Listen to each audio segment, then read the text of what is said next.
हाम्रो ग्राउन्डमा हाइवे जस्तै आकाशमा एयरवे आउँछ। जस्तो यो रुट छ हेर्नुहोस्, यो ब्राभो 345 भनेको रुटको नाम हो होइन। हाम्रो महेन्द्र हाइवे जस्तै यो एउटा चाहिँ तपाईँको यो यसको एउटा चाहिँ ब्राभो 345 भनेको यसमा अल्फा न्युमेरिक भन्छ, अल्फाबेट पनि छ नम्बर पनि छ। अल्फा न्युमेरिक भनेको ब्राभो 345 यसको आफ्नो एउटा कहाँ ब्राभो राख्ने कहाँ गल्फ राख्ने भन्ने एउटा नियम छ। नर्मल्ली यो भनेको इन्टरनेसनल रुटहरू। यो हेर्नुहोस्, यो चाइनाबाट आउने जहाज चाहिँ यसरी यहाँ नोनिम भनेको यो माथि तपाईँको चाहिँ हाम्रो यो तुमिङटार माथिबाट हुँदै होइन यसरी आउँछ, यहाँ आउँछ, यहाँबाट जहाज आउँछ, यहाँ आउँछ, यहाँ काठमाडौँ ल्यान्ड गर्छ। यो रुट भनेको यहाँ कहीँ पनि एरो छैन, this is the two way route. यहाँ आउनु पनि मिल्छ, जान पनि मिल्छ। यहाँबाट जहाज उड्दाखेरि के हुन्छ, यहाँबाट जान्छ, यसरी यहाँबाट जान्छ। यो भनेको पारोबाट भुटानबाट आउने रोड हेर्नुहोस्, यसरी आउँछ जहाज यसरी ल्यान्ड गर्छ, जाँदाखेरि यो रोड जान्छ। तर यो रुटहरू हेर्नुहोस्, यहाँ एरो छ होइन, यो भनेको यहाँ आउँछ सिमरा आउँछ, यो रुट यहाँबाट के आउँछ सिमरा आउँछ, यो यहाँबाट भनेको यहाँबाट फर्किन मिल्दैन है। यो एउटा योबाट फर्किन मिल्छ, यो 2-वे हाम्रो चाहिँ बनारसै जान मिल्छ, बनारससम्मको रुट हो यो। तर यो अरू रुटहरू भनेको 1-वे रुट हो। अब 1-वे रुटमा चाहिँ हेर्नुहोस् है, अब सबै जहाजहरू कहाँ आयो, सिमरा आयो। सपोज कुनै जहाज कतारबाट आउनु पऱ्यो, त्यो जहाज उता कतार हुँदै यताबाट आउँछ, यहाँ आउँछ, यहाँबाट ल्यान्ड गर्छ। जाँदाखेरि यहाँबाट जानु पाएन, कहाँबाट जानु पऱ्यो, यो हेर्नुहोस् लिमा 626 L 626 र ब्राभो 345 छ नि, यो पनि 1-वे रुट हो। अब ब्राभो 345 भन्ने रुट चाहिँ के थियो भने चाहिँ हेर्नुहोस् है, यहाँसम्म चाहिँ 2-वे थियो, तर यहाँबाट चाहिँ यो के हो 1-वे हो। अब यहाँबाट हेर्नुहोस् जान मात्र मिल्यो। फेरि अहिले हाम्रो भैरव केस के हो भनेपछि यो सिमराबाट भैरवबाट जान मात्र मिलेको छ होइन, भैरवबाट आउने छैन कि। अब भैरवमा ल्यान्ड गर्ने जहाजले के गर्नु पऱ्यो, यहाँबाट सिमरा आउनु पऱ्यो, सिमराबाट यस्तो हुँदै यो Q402 हुँदै यहाँबाट Q402 हुँदै यसरी ल्यान्ड गर्नु पऱ्यो होइन। आउनको लागि जानको लागि यहाँबाट गर्नु पऱ्यो। हाम्रो रिक्वेस्ट के भने चाहिँ आउन पनि यहाँबाट आउँदिएको भए भैरवमा आउने जहाज त यहाँ आउनै पर्दैन थियो। अनि यहाँबाट तपाईँको चाहिँ एरियल डिस्टेन्स कम हुन्थ्यो, डिस्टेन्स कम भएको भए तपाईँको चाहिँ उनीहरूलाई फ्युल बर्न पनि कम हुन्थ्यो, भाडा पनि सस्तो हुन्थ्यो। हामीले खोजेको यहाँबाट एउटा अर्को हेर्नुहोस्, महेन्द्रनगर माथिबाट यो जाने रुट मात्र छ कि यहाँहरू देख्नु है, उता हेर यो जाने मात्र हो। हामीलाई आउने जाने दुइटै बनाइदेऊ न, 2-वे बनाइदेऊ होइन, हाम्रो रिक्वेस्ट हो। अब हेर्नुहोस् यहाँ विराटनगरदेखि जहाज विराटनगर कहाँबाट जान्छ, रोमियो 34 हो होइन। यसरी तपाईँको चाहिँ हेर्नुहोस् यहाँबाट जान्छ विराटनगरबाट, यो कलकत्ताहरू तपाईँको चाहिँ उता जाँदाखेरि यहाँबाट जान्छ, ढाका जाँदाखेरि। अब यो रुट भनेको जाने मात्र भयो है, आउने भएर फेरि आउने यहाँबाट आउनु पऱ्यो कि यहाँबाट आउनु पऱ्यो भने चाहिँ यहाँबाट पनि आउने बनाइदियो होइन। जसै गरी तपाईँको यहाँ जस्तै ओमुपाबाट आउने जाने छ, दुइटै छ।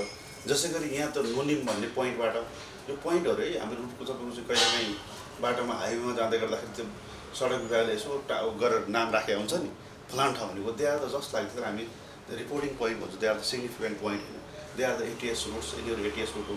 अब यसरी यो मेटम भन्ने पोइन्ट छ, यसरी दुइटैबाट आउने जाने दुइटै हामीलाई टु फ्रम भन्ने दुइटै छ नि यहाँ, टु फ्रम होइन।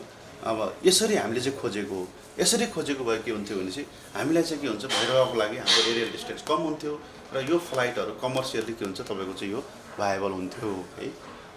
बट अब हामी अहिले ट्राई गरेर आएको छौँ त्यसरी, यो सबै रुट हो। अब अनि यो भनेको एयरपोर्ट हेर्नुहोस्, एयरपोर्टको वरिपरि यो एयरपोर्टको एरिया हो, यो गोलो घेरा लाग्छ नि, यो 10 नटिकल माइल जस्तो पोखराको 10 नटिकल माइल, ग्राउन्डबाट 2000 फिटसम्म भित्रको एरिया, ग्राउन्डबाट 8000 फिटसम्म चाहिँ बाहिरको एरिया 10 नटिकल माइल।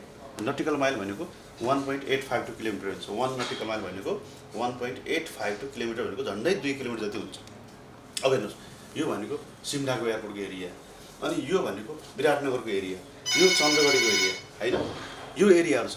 यो एरियाभन्दा बाहिर गएपछि कसले अब के हुन्छ, काठमाडौँबाट जहाज उड्छ, यो सानो सर्कलभित्र हुँदाखेरि काठमाडौँको टावरले हेर्छ, त्योभन्दा बाहिर गएपछि कसले हेर्छ, काठमाडौँको एप्रोच भन्ने युनिटले हेर्छ, त्योभन्दा पनि बाहिर गएपछि यहाँभन्दा बाहिर गएपछि एरियाले हेर्छ होइन।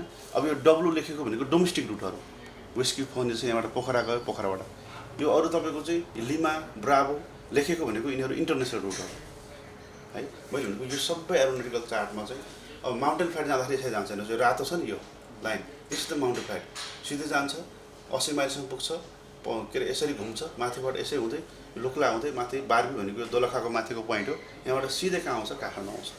त्यसैले अल आर द सबै कुराहरू के हुन्छ एरोनोटिकल चार्ट र म्यापमा डिपिक्ट छ है, बुझ्नुभयो नि। अब हामीले चाहिँ यहाँ जसै गरी अब भैरव इन्टरनेसनल एयरपोर्टको एरिया डिपिक्ट भयो, अब हाम्रो अहिले चाहिँ पोखरामा पुरानै चार्ट हो यो, पोखरामा नयाँ एयरपोर्टको चाहिँ म्याप पनि अब यहाँ हालिसकेपछि त्यसपछि त्यो हाम्रो चाहिँ क्यालिब्रेसनको फाइनल रिपोर्ट आइसकेपछि पोखरा इन्टरनेसनल एयरपोर्टको चाहिँ सबै इन्फर्मेसन यहाँ आउँछ। त्यो पनि एरोनोटिकल चार्टमा चाहिँ हाम्रो चाहिँ के हुन्छ डिफेक्ट भइसकेपछि बल्ल के हुन्छ त्यसपछि त्यहाँबाट हाम्रो नाइट टाइमको फ्लाइटहरू पनि सुरु हुन्छ। द्याट इज द प्रोसिडर है यो। अनि यहाँ हेर्नुहोस् यो सबै लेखा छ नि, यो भनेको यहाँको हाइट हो, डाँडाको हाइट यहाँको एमइए भनेको कम्तीमा। यहाँ जानको लागि जहाज कम्तीमा 30,000 फिट हुनु पऱ्यो, किन यहाँ 28,000 फिटसम्म यहाँ डाँडा छ। तिमीले यहाँबाट जाने भने चाहिँ तपाईँको चाहिँ यो 30,000 फिट, जस्तो यहाँ फ्लाइट 250 भनेको छ नि, यो रुटमा जाँदा कम्तीमा 25,000 फिटमा पुग्नु पऱ्यो, किनकि यहाँ सगरमाथा हुँदै अथवा यो हाई लेभल हुँदै जानुपर्छ। अब 25,000 फिटभन्दा तल जान पाएन, किन त्योभन्दा तल डाँडा हुन्छ। यो रातो भनेको यहाँ यो एरियामा उड्दाखेरि चाहिँ यो त इन्स्ट्रुमेन्ट बेस्ड हो नि त, आइएफआर फ्लाइटको लागि हो। 11,500 भने चाहिँ यो 10,500 भन्दा तल डाँडा रहेछ। डाँडाभन्दा कम्तीमा 2,000 फिट माथि राखेको हुन्छ, यो बुझ्नु पनि कुरो होइन। जस्तै 9,500 को डाँडा रहेछ, 11,500 भन्दा तल आउन पाएन यसले। तल आएपछि के हुन्छ, त्यहाँ एउटा इक्विपमेन्ट हुन्छ, हामी तपाईँको चाहिँ TAWS भन्छौँ होइन, टेरेन अलर्ट वार्निङ सिस्टम भन्छौँ। त्यसले के हुन्छ, ककपिटमा चाहिँ टेरेन भन्छ अनि पाइलटले माथि तान्छ, बुझ्नुभयो नि। सो यो हो, यसमा सबै कुराहरू तपाईँको चाहिँ सेटअप भएको हुन्छ है। अब यो हरेक एरियामा कहाँ कति हाइट हुनुपर्ने, कहाँ कतिमा उड्नुपर्ने होइन, यो कतिमा मिनिमम लेभल, यसलाई एमइए भन्छौँ हामी, मिनिमम इनडोर अल्टिच्युड भन्छौँ। जस्तै यहाँ 17,000 हुनु पऱ्यो, अब यहाँ 16,000मा तपाईँले जहाज ल्याउनु पाउनु भएन। अनि अर्को कुरा, जहाज यहाँबाट पूर्वतिर हेडिङ गर्दाखेरि चाहिँ 8,000 हुन्छ, जस्तै 15,000 17,000 19,000।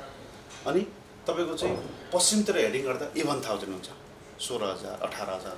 किन अटोमेटिक 1,000 फिटको चाहिँ दुईवटा जहाजको बिचमा के हुन्छ, भर्टिकल सेपरेसन हुनैपर्छ, बुझ्नुभयो नि। यहाँबाट नेपालमा जाने जहाज चाहिँ के हुन्छ, तपाईँको चाहिँ पूर्व 16,000मा जान्छ भने चाहिँ आउने जहाज 17,000मा आउँछ, अटोमेटिक 1,000 फिटको के हुन्छ, सेपरेसन हुन्छ। That is the procedure for the air traffic control.